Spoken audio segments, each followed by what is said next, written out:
I'm Catherine Carlson, the Executive Director of the Rappaport Institute for Greater Boston at Harvard University, located at the Harvard Kennedy School of Government. Along with my colleagues here at the Institute and at the Rappaport Center for Law and Public Policy at Boston College Law School, and with our special co-sponsor of today's event, the Harvard Joint Center for Housing Studies, we are delighted to welcome you to the third debate in our inaugural Greater Boston Debate Series. A quick logistical note, this program will be recorded and we will open up to a public Q&A towards the end. For that, please submit your questions via the Q&A function at the bottom of your screens. And my colleague, Lissy Medvedow, the Executive Director at the Rappaport Center, will moderate them at that point. Now, this debate series, a little background for all of you calling in from both Boston and beyond. This debate series was designed to enrich the public policy discussions and negotiations of our Greater Boston communities here and also beyond, because we know a lot of these topics have relevance in many municipalities around the country. We do this by engaging scholars, policymakers, and community leaders in dynamic conversations on the critical issues of today. We wanted to provide space for productive, deep, possibly messy dialogues about how to affect change on issues such as criminal justice reform, transportation, housing, education, and more. Today's topic, rent control in the 21st century, is not only particularly relevant in Boston during a historic mayoral race, but is being grappled with across the country as housing affordability threatens the stability of our communities and economies. Therefore, we are so honored to be joined today by these two esteemed scholars, Dr. Lance Freeman and Dr. Jenny Schuetz, and our moderator extraordinaire, Tiziana Deering, host of Radio Boston at WBUR. Now, we'll put a link to all three of their full bios in the chat, but I have the unenviable task now of truncating these impressive resumes into very quick intros. So apologies in advance to all of you. I know I'm going to leave off very important parts of your work. Dr. Lance Freeman joins us from Columbia University, where he is a professor in the urban planning program. His research focuses on affordable housing, gentrification, ethnic and racial stratification in housing markets, and the relationship between the built environment and general well-being. He's written 2 books on these topics, There Goes the Hood, Views of Gentrification from the Ground, and A Haven and a Hell, The Ghetto in Black America. He's also an old friend of the Rappaport Center, having served as a senior fellow there in residence in 2019, back when we had fellows in residence pre-pandemic. Dr. Jenny Schuetz is a senior fellow at the Brookings Institute and a former economist at the Board of Governors of the Federal Reserve System. She's an expert in urban economics and housing policy and has recently been focusing on how statewide zoning reform could improve housing affordability, what local strategies can help renters during this COVID pandemic, rethinking home ownership incentives to narrow racial wealth gaps, and how housing costs exacerbate economic and racial segregation. Jenny completed her PhD here at the Harvard Kennedy School, and we were lucky to have partnered with her on some of her research on zoning while she was here. And as you can probably tell, Drs. Freeman and Schuetz have a lot of overlapping research interests, and we're looking forward to hearing how they both come at this topic today. I think you both have worked together in the past as well. And finally, Tiziana, thank you for serving as a moderator for this discussion. Many of you may recognize Tiziana, well, her voice at least, from her decade-plus work at WBUR and other regional and national news outlets, including her current role hosting Radio Boston program. She also has a longstanding connection to both the Institute and Center's host institutions, having served previously as the Executive Director of the Hauser Center for Nonprofit Organizations here at Harvard, and as a professor at Boston College's School of Social Work. We are delighted to host you all, and I will let you take it away now, Tiziana. Thank you. Thank you, Catherine, and I am happy to be here with you, Lance and Jenny, to help moderate a thoughtful conversation on rent control. I'd love to propose that we do go by first names, and in the heat of the moment, if you want to call me T, I am good with that, and I'm looking forward to this discussion. As we begin, a brief note on how the debate will work. We're going to treat this as a friendly, if competitive, conversation. I'm not going to use a formal debate clock, but I'm going to ask you to try to keep your responses at any one time, roughly 1 to 2 minutes, just so that we can get a lot of content in. I'll be posing questions to both and each of you, and we'll try to make sure you both get roughly equal time to make your points. I may direct traffic sometimes too when you're talking to each other. You'll each have up to 5 minutes for opening statements, and then we are also, as Catherine said, hoping to take some questions at the end. So without any further ado, I'd like to begin by welcoming your opening statements. These I will time at about 5 minutes, and I'll give you a wave when you've got about 30 seconds left. And Lance, why don't we begin with you? Okay, thank you. And thank you for inviting me to participate in this debate. And hi to Jenny. As you pointed out, we have worked, collaborated previously. So I'm looking forward to the conversation. So I suspect I'm going to agree with a lot of what Jenny has to say. But let me make the case for circumstances under which rent control can make sense, right? I suspect Jenny will make the case for the inefficiencies of rent control, and they have been made extensively elsewhere. But I do think rent control, and probably should define rent control, but I'll just use it as sort of a shorthand for ordinances or laws that limit the landlord's ability to raise the price or the conditions of tenure for his tenants. And I think there are two general places or circumstances where we want to think about rent control as a tool, one tool or one instrument in helping people to be able to afford decent housing. So one, the most obvious one is a case where in a housing market, a rental market, where we use the price or rent to allocate units, we expect if rents or the price is rising, that will increase the supply, and by definition, that would mean landlords would be more eager to participate and make more units available, whether it's by modifying certain units or increasing the supply through production. So there are certain circumstances when we might not necessarily want that to happen. And probably the most well-known one is the instance when we had the most pervasive rent control during the Second World War, for example. During that time, the country was focusing its resources on defeating the Axis powers. They wanted both manpower and natural resources to be going towards building ships, bombs, and the like, not constructing new housing. So under those conditions, we did not want a supply response to rising prices. So that's just an example of an emergency when we might want to implement some type of rent control, as was practiced during that time. That was, as I mentioned, that was probably the period when we had the most pervasive rent control. And we can imagine it doesn't have to be a world war. There could be other instances where we might want to have some type of rent control. In the wake of Hurricane Katrina in New Orleans, for example, some type of rent control may have made sense in that particular locality because much of the city had been devastated.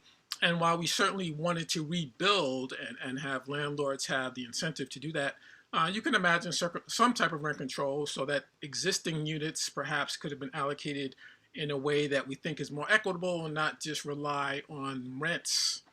Because in that instance, the rents that landlords could charge would not appreciably change the circumstances on the ground, in the fact that we have a limited amount of units because there has been widespread destruction and damage.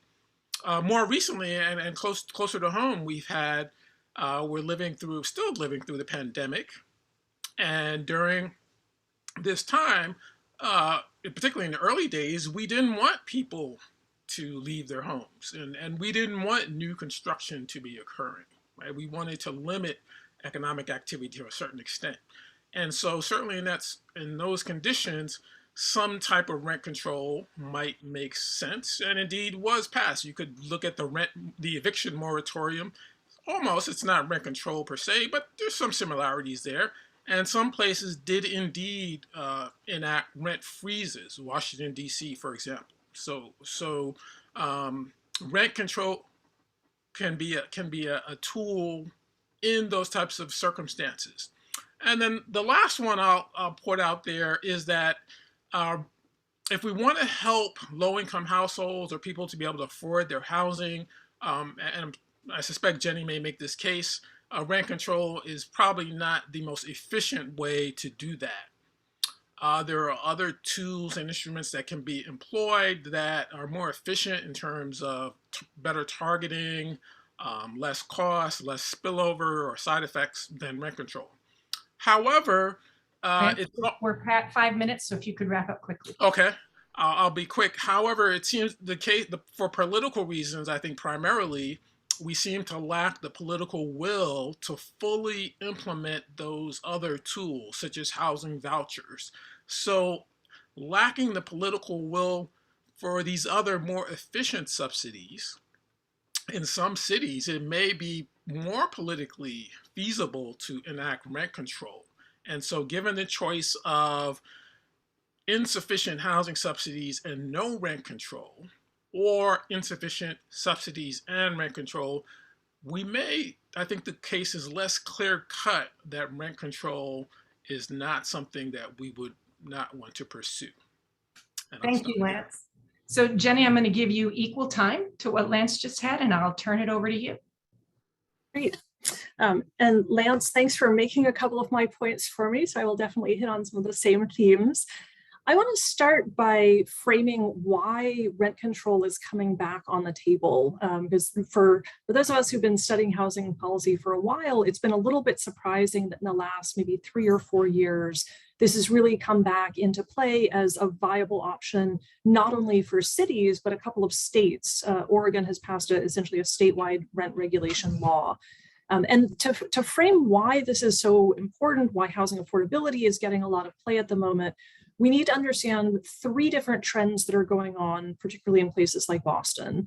So one is that some of the hottest housing markets and labor markets in the country, Boston, New York, most of the West Coast, places have been growing in jobs and income and haven't been building enough housing to keep up with demand.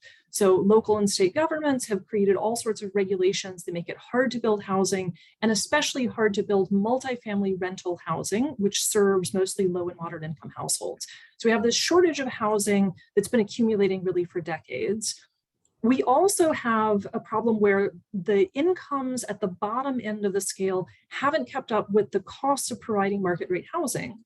So if you think about what it costs a landlord to provide an apartment, they have to pay a mortgage, property taxes, insurance, their basic sort of maintenance and operating costs for the apartment. And so it's difficult to rent out an apartment for less than anywhere between, say, $600 to $800 a month and cover just the basic operating costs for the landlord. There are a lot of people who work low-wage jobs, potentially even full-time, who just don't earn enough to pay for that. So there's this gap between income and housing costs at the bottom end of the scale that's not being met, and that gap has been widening over time.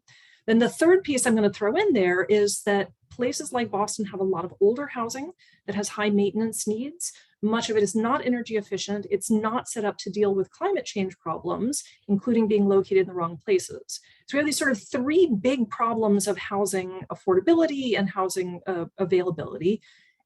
Rent control as a tool doesn't address the underlying problems of any of those. So it doesn't increase the number of units that are available.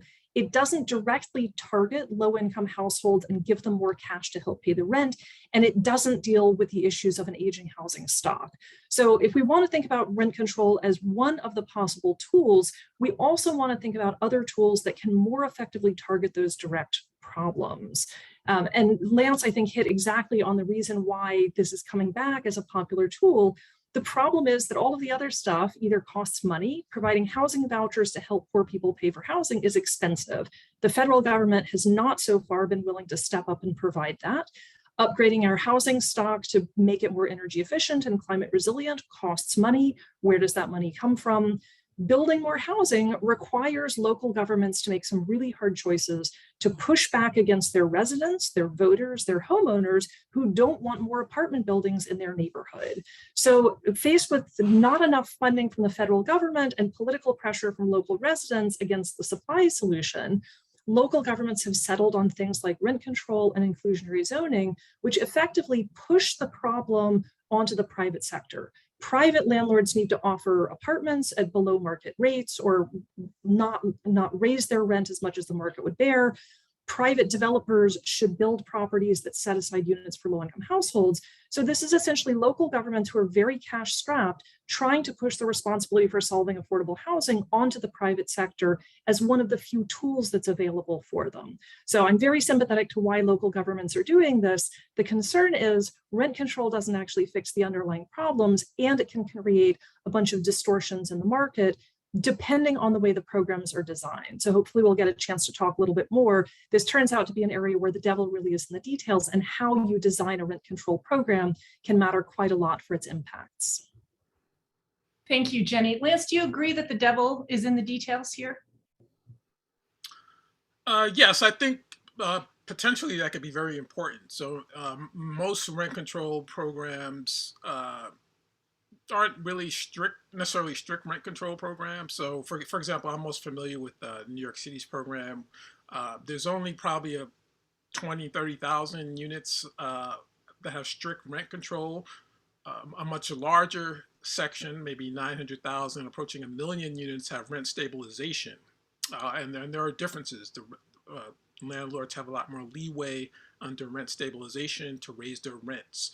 And I think most jurisdictions that have adopted rent control, for example, make allowances for new development, right? So if a developer builds a new building, that would not be subject to rent control. I would add, though, that might be another instance where we might want to have some type of rent control. If, for example, using inclusionary zoning or other government subsidies, if the landlord builds a new building, typically we say to the landlord, these units that you're making affordable have to be made affordable for a certain period of time. So if we're providing a subsidy or some type of regulatory relief, whether it's in the form of a rezoning or a zoning variance or what have you, I think in those circumstances, it can make sense to require or limit, how quickly the landlord could raise rents. So yes, I agree that the details are very important, not only to provide, mostly to provide the landlords more latitude so that we can try to limit some of the distortions associated with rent control. So Jenny, I'm going to ask what's going to sound like a bit of a deliberately obtuse question, but it's just to kind of draw something out a little bit. Pretend you were in an area where all the housing stock was new and in great shape. How would that affect the arguments you were making about the downsides of rent control as a strategy? Yeah, so rent control primarily looks attractive in places where housing costs are high, and especially where housing costs go up year over year faster than incomes are rising.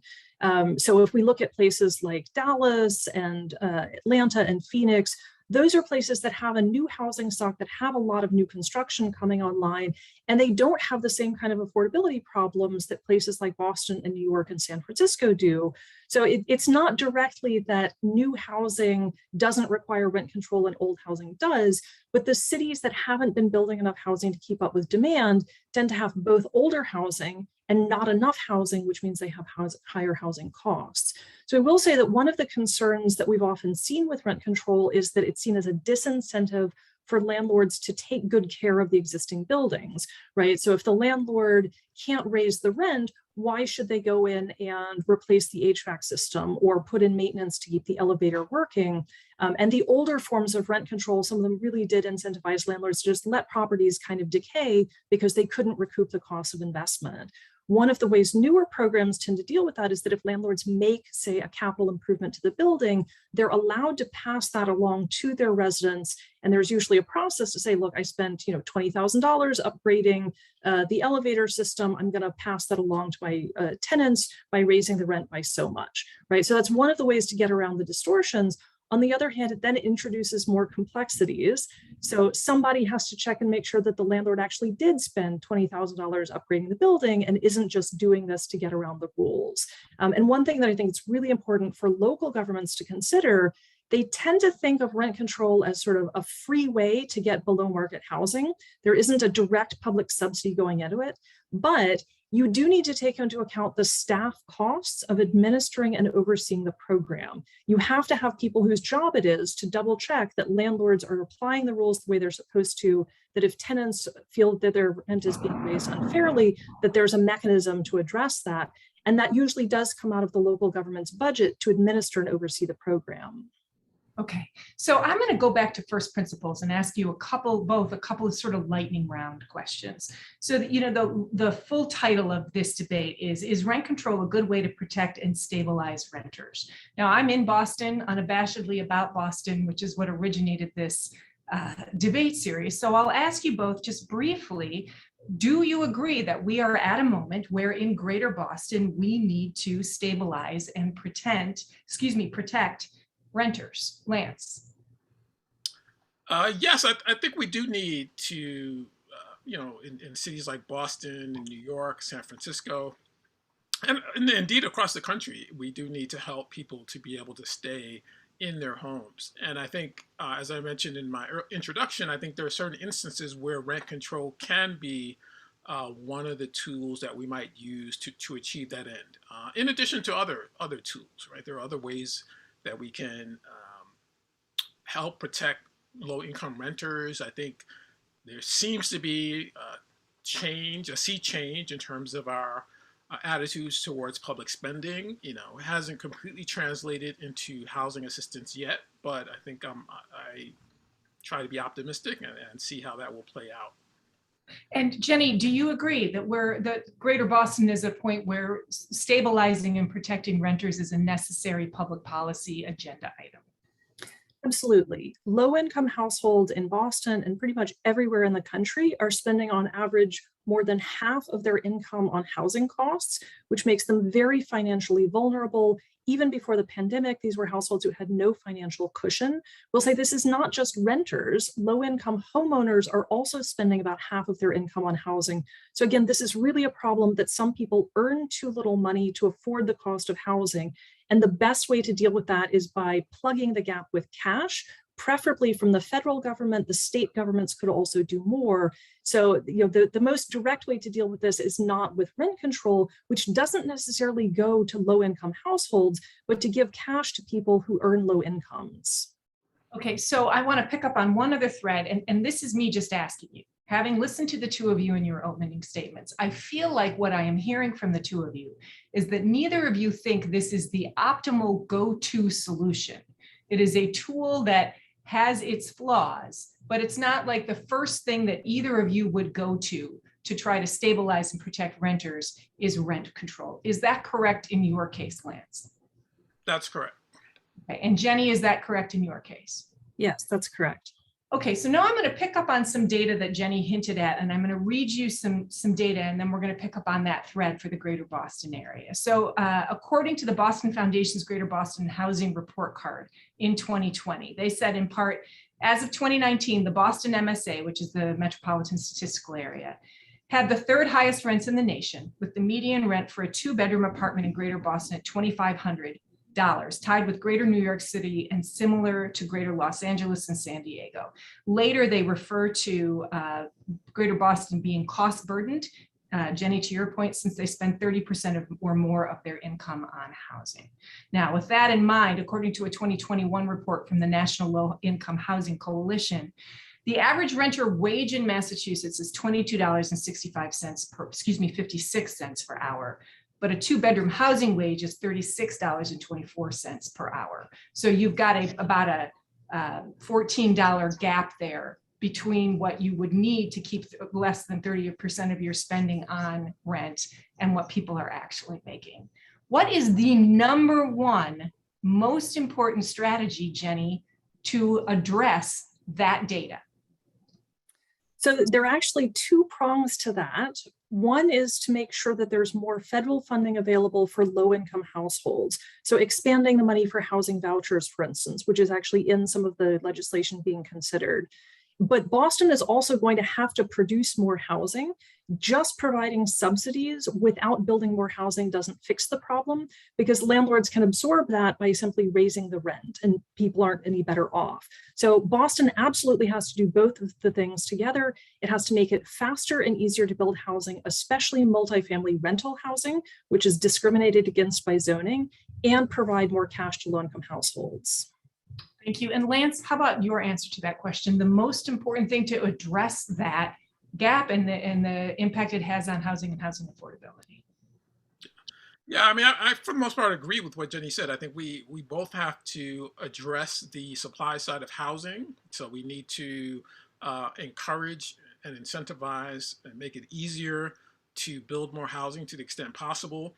And I think we also need to augment the demand side, whether it's through housing subsidies or tax credits, or trying to increase employment opportunities. We need to make sure people can earn a livable wage, doing the best that we can. So I, for the most part, agree that we need to address that in a two-pronged strategy.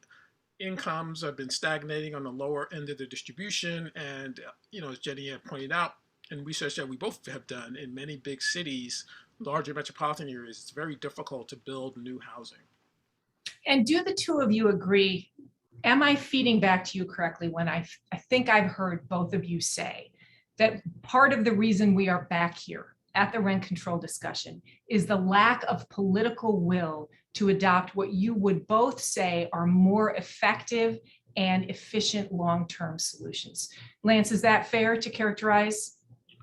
Yeah. Although I would say it's not a simple solution.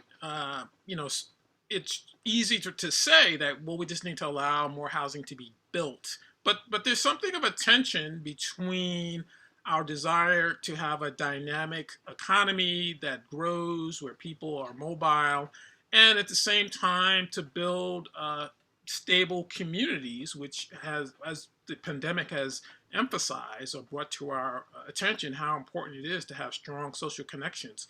So there is some tension there, and it's not easily resolvable, which is part of the reason why you have resistance to new development. People live in places, and we can be tempted as policy analysts or from a policy perspective just to see these as places for people to live and as housing units.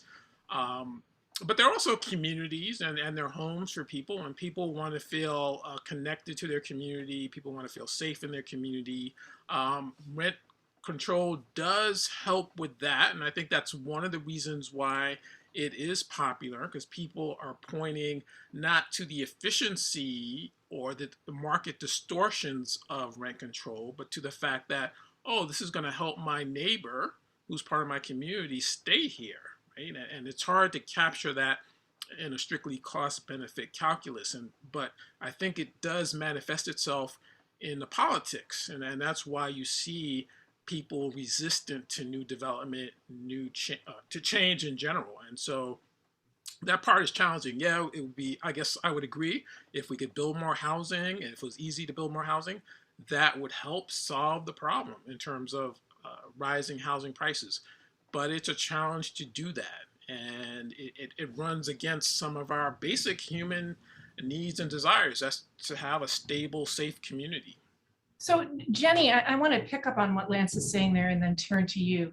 Part of what we're talking about is a temporal dimension to this. Immediate housing needs, immediate housing, in the Boston mayoral debate that I helped co-host, WBUR and Boston Globe did together with the McCormick School a couple of weeks ago, we heard, this is a displacement crisis, this is a housing crisis, this is a supply crisis, all phrases used by the candidates. Crisis is immediate. Questions like zoning, which a former faculty director actually of the Rappaport Institute, Ed Glazer, used to talk quite a bit about, was the lack of zoning for multifamily housing, let's say in the suburbs of Greater Boston. That's a long play, as we've seen by the work that Governor Charlie Baker here in Massachusetts has tried to do, simply to change how zoning can get voted on in suburban communities in Boston so that a simple majority could make a change in the zoning rules.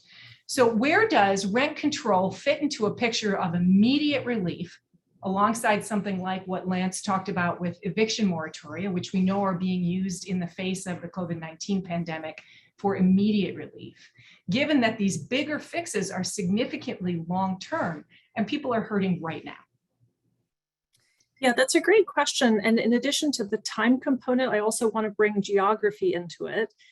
So if we were to solve the housing shortage in Massachusetts, it's not something that the city of Boston can do by itself, or that the city of Cambridge can do by itself. And in fact, much of the supply problem is really driven by the affluent suburbs outside of Boston and Cambridge. So the western suburbs, Weston and Wellesley, have to be a part of the housing solution and have to make it easier to build moderately priced housing. So you both have the issue that relaxing zoning doesn't produce housing overnight. The process of building housing takes a while. And so changing the zoning tomorrow would take decades probably for the problem really to get caught up. And you need greater cooperation across essentially all of the jurisdictions within the metropolitan area, which is incredibly hard to do, right? So one of the reasons why rent control is popular in places that have a lot of poor renters who are currently facing displacement pressures, it is something that can be done immediately and that Boston can do whether Weston and Wellesley want to play ball with them or not. So one of the reasons it's really important for the state to start getting involved is that to fix the supply problem is going to involve knocking some heads together across these jurisdictions, especially the affluent suburbs that really don't want to build and don't want to accept housing vouchers, and making them be part of the solution. And the state is really well positioned to do that, but so far has chosen to take promising but really pretty small baby steps in that direction. Lance, let me give you a chance to respond to that before I turn a question to you. You got to unmute, Lance. Yeah, sorry, I was we're having a thunderstorm here, so I was trying to mute the background thunder. Yeah, I mean, I would agree with Jenny's point that because of our system of local, state, and local governments, a lot of the decision making is very fragmented, right? So we don't have a metropolitan housing organization that would rationally plan housing for entire metropolitan areas, such as Boston or in New York City, right? And so Boston is going to act in Boston's self-interest. I'm less familiar with the specific suburbs of Boston, but Cambridge or other places are going to act in their own self-interest, and that might directly contradict the interest of Boston or other communities. And so that's another challenge. And again, I agree with Jenny. That's another reason why a locality faced with a lack of cooperation from surrounding jurisdictions, a lack of funding from the federal government or the state, might choose. So the choice then becomes a lack of affordable housing and a restricted supply, or rent control and a restricted supply. They might opt for rent control in those circumstances. So let me then come back to you, Lance. I'm mindful of a conversation, and I've got my notes spread out here, so it might take me a minute to find the name that I'm looking for. Denise Gilson. So back in 2019, on the 25th anniversary of the repeal of rent control here in Massachusetts, and for those in the audience who might not know, there were 3 communities in the Commonwealth of Massachusetts, Cambridge, Boston, and Brookline, that had rent control. There was a ballot initiative put forward by a group of small landlord organizations that put it to a statewide question instead. It's a much more complicated story than that, but we'll stop there. And the rent control lost on a statewide basis a vote of 51% to 49%. One of the people behind that ballot initiative was Denise Gilson, who was the owner of a 4-unit building. And when she spearheaded that initiative, a key part of her argument was, in fact, something Jenny said: older housing stock, costly to maintain. I could not afford to maintain dignified housing if I couldn't raise the rents sufficiently, given the cost of what that maintenance was. Greater Boston and many of the other cities that we know are in housing crises do have older housing stocks. There are costs associated. How does one address those real needs of landlords if using a payment suppression as a strategy?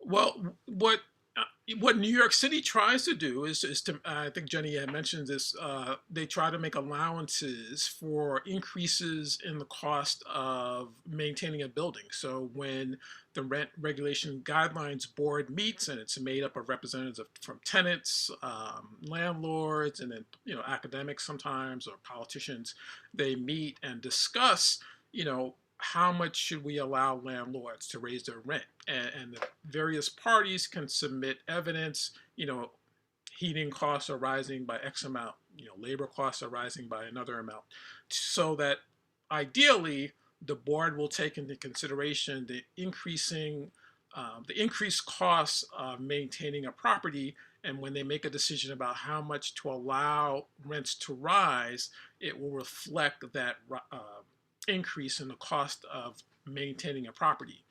Not surprisingly, they seldom satisfy anyone. The tenants will think that they have allowed rents to rise too much. Landlords will think that they didn't allow them to rise enough. But that's the way the city tries to thread the needle and deal with that issue. And Jenny, what do you think of that attempt by New York? So it's better to allow landlords to do some renovations and get at least some of the costs recouped than to not let them do it, because the last thing we want is for the few affordable buildings to fall out of stock altogether, to become uninhabitable and be torn down, right? So it's important to preserve that. A more direct approach would be for either the federal government or the state government or both to have some pots of money available for landlords and for homeowners who want to do improvements in their buildings, right? And this is actually a really critical part of preparing for worse climate. So lots of the buildings in Boston do not have air conditioning, for instance. I lived in a couple of buildings there that had no air conditioning, and the summers were pretty hot, and you couldn't even necessarily use a window unit because the electrical system was so old. As temperatures go up, it's going to be really critical to do what we can to weatherize those buildings, to put in new windows and doors, to upgrade the electrical systems, in some cases to put in central air conditioning, especially in buildings that have older residents, where this is really a health and safety issue. It's essential outside of the issue of housing affordability that we make these kinds of investments in upgrading and improving the housing stock. That's going to take money, and we should provide that money, right? But rather than make this, and you could attach some conditions. For a landlord who gets a subsidy to do a weatherization upgrade of their building, they agree to keep the rents affordable at a certain level for some period of time. That's a trade-off that a lot of landlords would be willing to take in order to keep the property. That's a win then for the tenants, and it's an improvement for our climate resilience. So let's talk about Oregon for a minute. And I'm wading into dangerous territory in that I'm not a housing specialist and I don't live in Oregon. So you both may know this much better than I do, but I remember that one of you mentioned it. And there was a law passed in Oregon in 2019 that capped rent increases at 7% plus some level of inflation. When we were doing significant coverage around the rent control question before the pandemic, both because it was the 25th anniversary of reversing rent control or repealing rent control here in Massachusetts, and because the state legislature was considering new measures around rent control. Oregon came up time and again as a potential solution that parties could look at together, standing on different sides of this issue. I'd like to ask both of you what your reactions to, are you aware of what's been happening in Oregon, your reactions to that, and whether there is in fact a model there that might be a path forward for a community like a Greater Boston or a San Francisco or Los Angeles. Lance, why don't I have you go first? Yeah, so while I did follow the debate leading up to whether or not the policy should be adopted in the wake of the pandemic, I have not closely followed how it has played out in Oregon since its adoption. So I'm not sure if it's turning out to be something that we would want to use as a model or not. I think that their attempts, they try to deal with some of the market distortions that often accompany rent regulation, but given the pandemic, I think it'll be hard. It's a little maybe too soon to really draw firm conclusions about how it's what's being effective or achieving its objectives or distorting the market unduly. Jenny? Yeah, it's unfortunate for economists that Oregon passed this huge statewide rent regulation. They also passed a statewide zoning reform as part of the same package, and then immediately the pandemic hit. And so it's going to be very hard to figure out what any of the laws individually have done. But I should say that was actually a very important and conscious strategy on the part of both rent control advocates and zoning reform advocates in Oregon. to pair a supply increase with tenant protections. So the Oregon rent regulation law is pretty mild compared with a lot of existing rent regulation laws. So it gives landlords quite a bit of room still to increase their rent each year, tied to a measure of inflation, which is easy to observe and not something that people have to quibble over so much. It's not so restrictive that it's likely to discourage landlords, encourage them to pull their properties out of the rental stock, which is good. They paired it also with this statewide upzoning. So large cities now have to allow triplexes in all residential neighborhoods. Smaller towns have to legalize duplexes. Again, modest steps, but with an eye towards making it easier to build additional housing, which can relieve the problem in the longer run, while providing some protection against displacement in the short term. So I think if you're going to do some sort of a rent regulation, pairing it with supply is exactly the right way to go. So, you both made reference just now in answer to that question about Oregon to the pandemic and sort of the giant brakes that it put on all kinds of things. And one of the things in listening to the two of you that I wanted to ask you both, and I'll flip it around this time, Jenny, I'll go to you first and then you, Lance. Did the pandemic fundamentally alter your policy positions or beliefs on any aspect of this question of protection and stabilization for especially low-income individuals? Did the pandemic change you or your thinking in any meaningful way? Jenny. So I don't think it changed my fundamental ideas about what would be good policy, but flagged a couple of things that hadn't occurred to me before. One of them is that we really need to have emergency rent relief that's tied to some sort of a measure of the economy, and preferably something that's maybe local. So the unemployment rate in the metropolitan area. Getting rent relief out to people quickly has turned out to be much more challenging than I think many of us thought at the beginning of this period, right? So the federal government finally comes up with $45 billion for rental assistance, which is huge by housing assistance standards, and we can't get it out to people because we don't have the infrastructure in place. So, I think for many of us who've been thinking for a long time, more money would be the solution. I'm not sure that more money without the proper infrastructure is not the solution, because we can't get it out the door. And I hope that we take this as a warning sign and start building that infrastructure now. Things like rental registries, setting up direct payment accounts to tenants that can go essentially through the IRS rather than through local governments. We should start building that now so that when the next crisis hits, we're able to step up faster than we did this time. And how about you, Lance?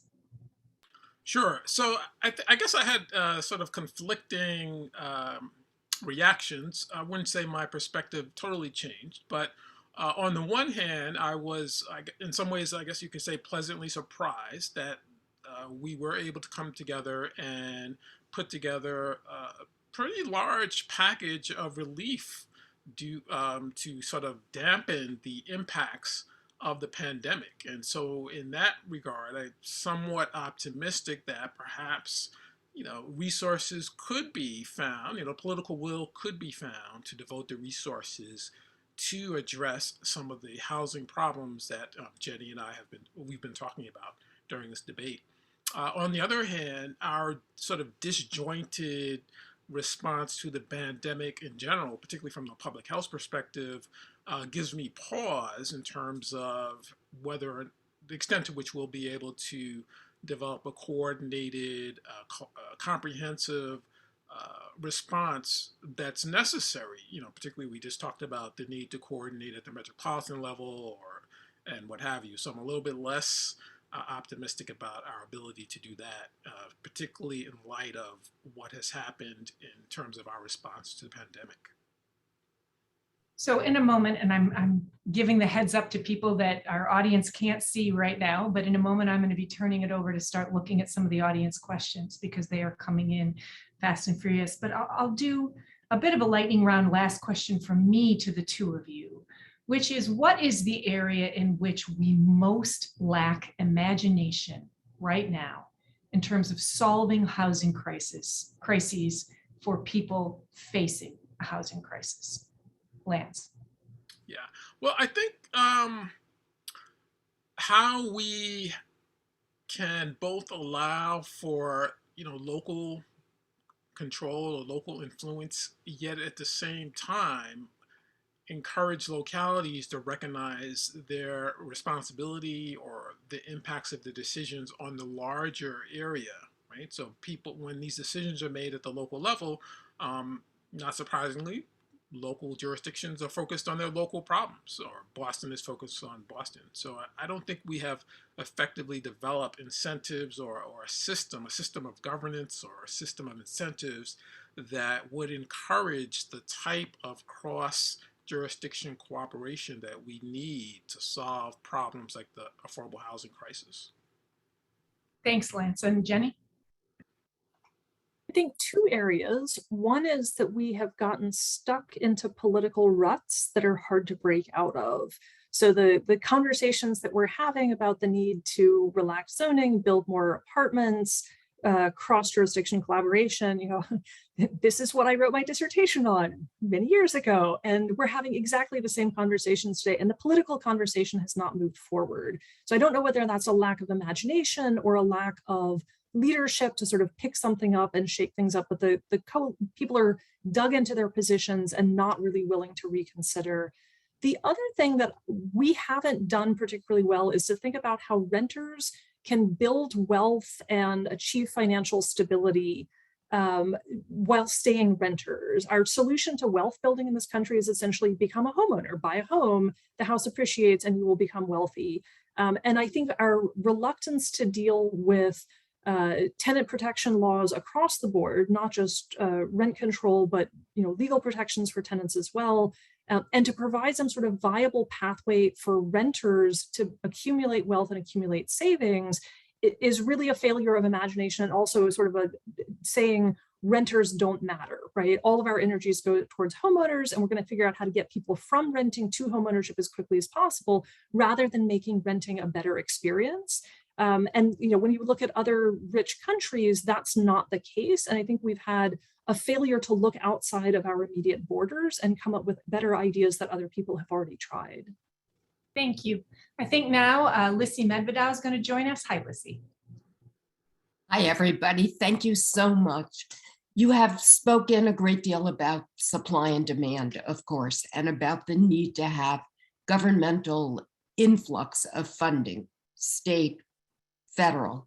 What about private developers? How are we going to encourage, incentivize private developers to increase the supply? And is there an effective way to make that happen?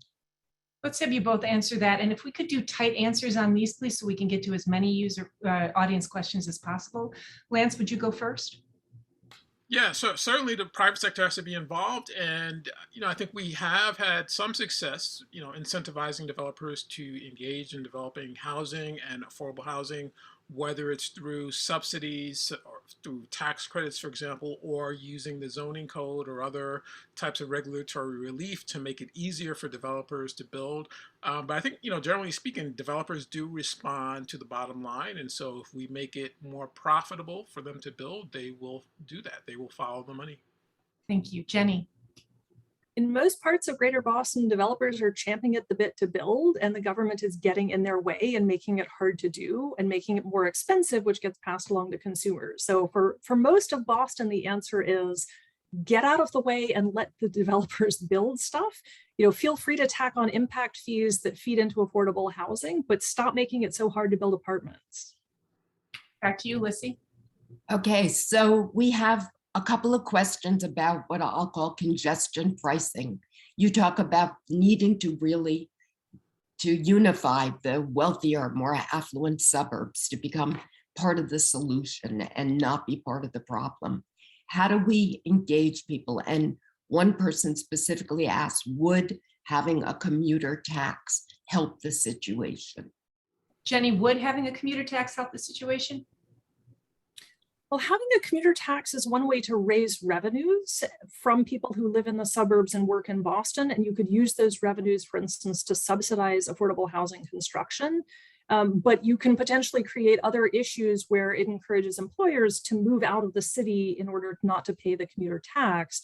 I'd say, getting the rich suburbs to play ball is going to be hard. If the governor really wanted to put pressure on them, taking away some of the funding that the state provides for things like road maintenance or even potentially K through 12 schools, you don't get state funding for stuff you want unless you're willing to start building more housing and more moderately priced housing.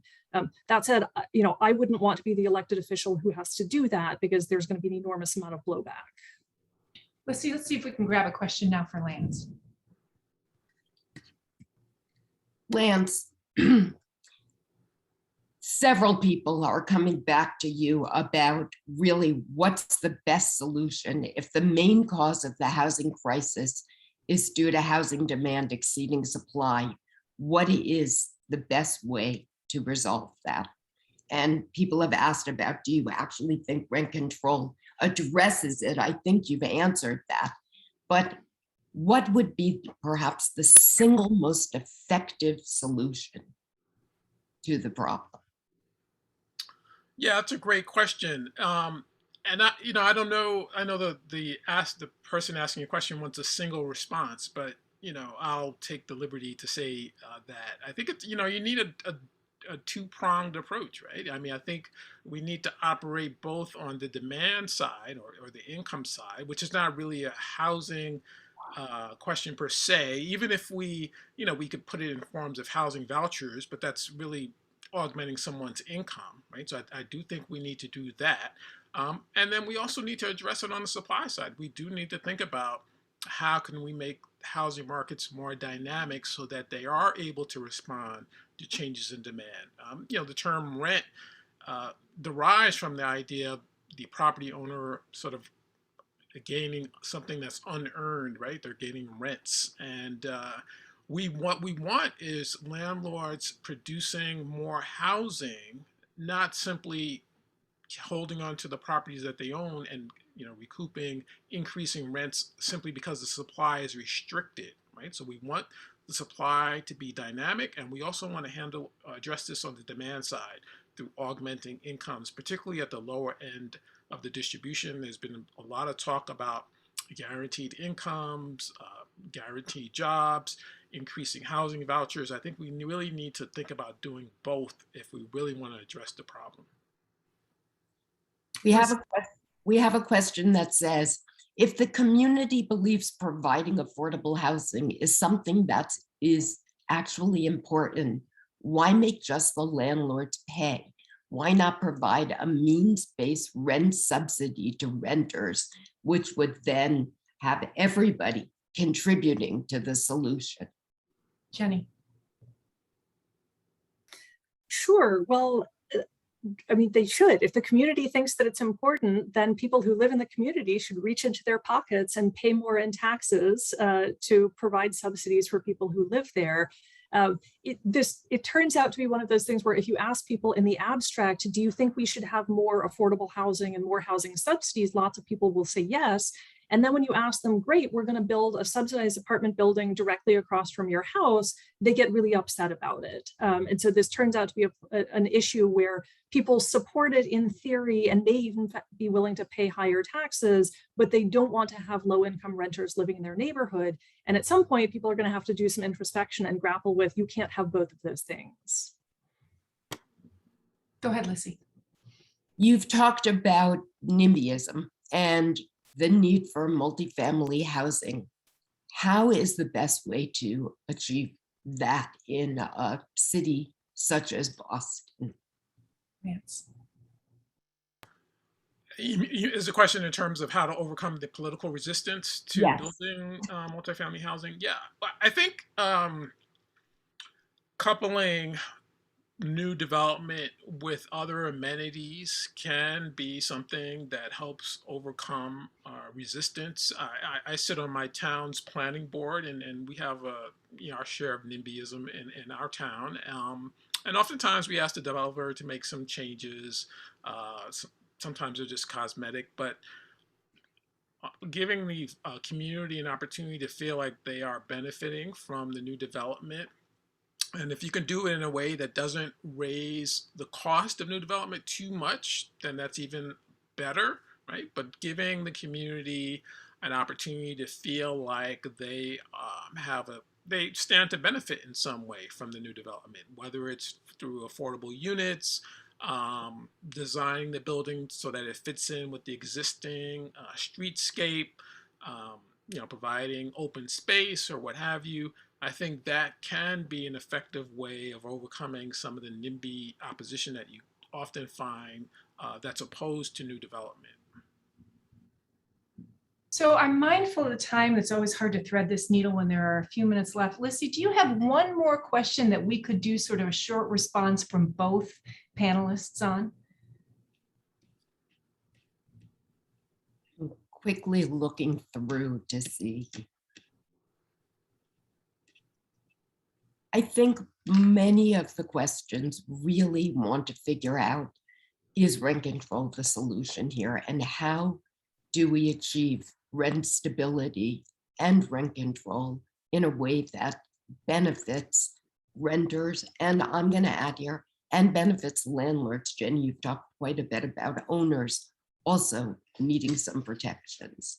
So let's take that question and let's essentially give you each a 1-minute closing statement to respond to that question. And Lissy, since you gave the nod to Jenny just there, Jenny, I'll go to you first. And in about 45 seconds, I'll give you a wave so that we can go over to Lance on time as well. Go ahead. Yeah, I mean, I don't think that rent control is a direct solution to the problems that Boston is facing.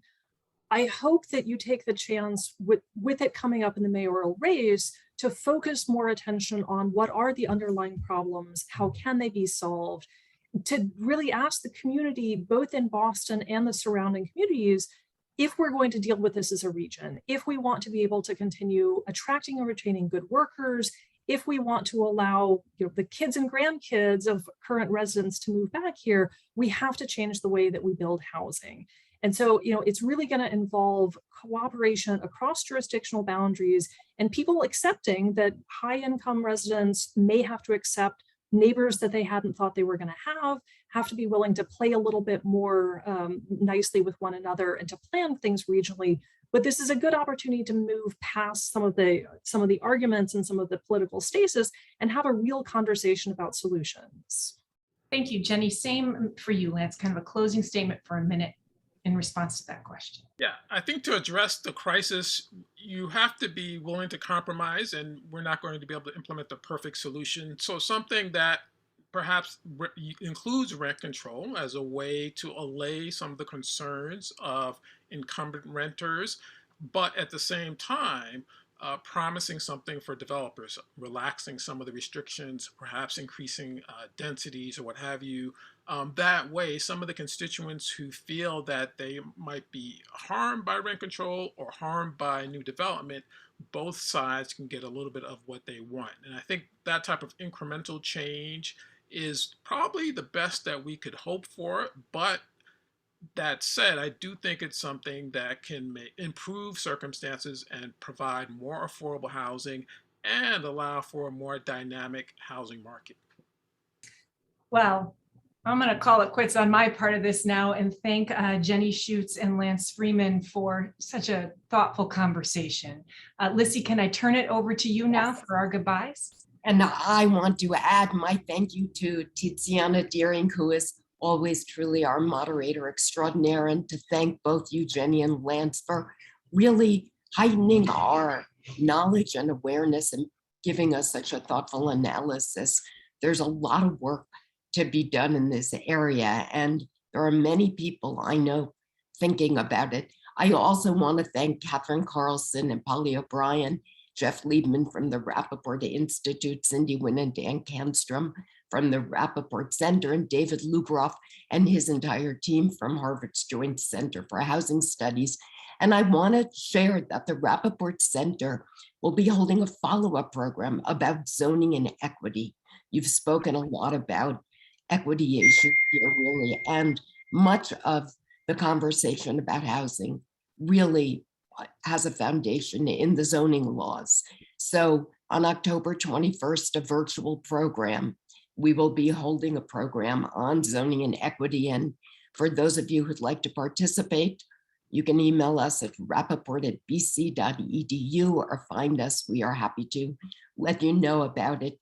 And with that, thank you all. It has really been an enlightening conversation. So thank you so much. Thank you. Thanks for having me. Thank Good you. night. Thank you. Good night. Good night, everyone.